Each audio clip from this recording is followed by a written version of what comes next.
I've had the book in my iBooks for a long time. I don't know why I decided one day on a train or something to download it, but had never read it before starting to work on this.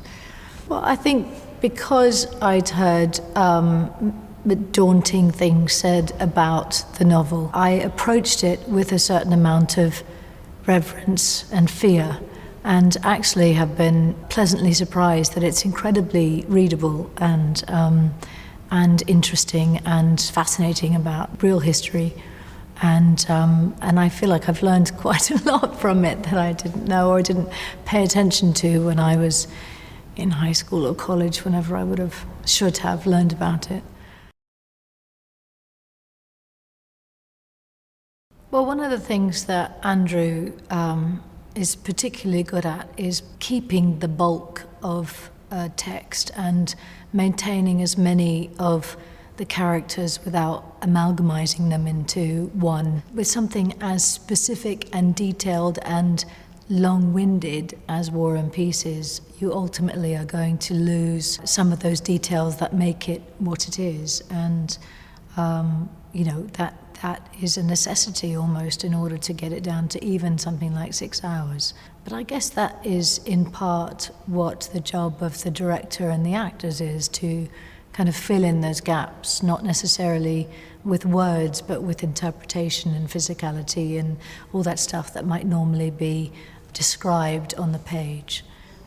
I think Andrew's always reverential. I mean, it seems to me in the few scripts of his that I've read that he has great respect for the pieces that he takes on, and you can absorb that from the text. But it's also something that's great about Andrew is he manages to put a certain degree of humour throughout, which, especially with something like War and Peace, is kind of a necessity when putting it onto the screen, and he's very good at that in the appropriate places to kind of carry a piece through. Even though the story is set in the 1800s, I mean, there's still war, there's still love, there's still romance, there's still betrayal and infidelities and all of the through lines that run through War and Peace. But also there's an extraordinary cast of young, very attractive, very appealing and talented actors playing the varied characters who I'm sure will be a very big draw to this adaptation. But ultimately, it's the same with Shakespeare. It's the same with great novels throughout history, that they stand up because they are about relatable subjects. And War and Peace is exactly that. It's chock full of relatable subjects.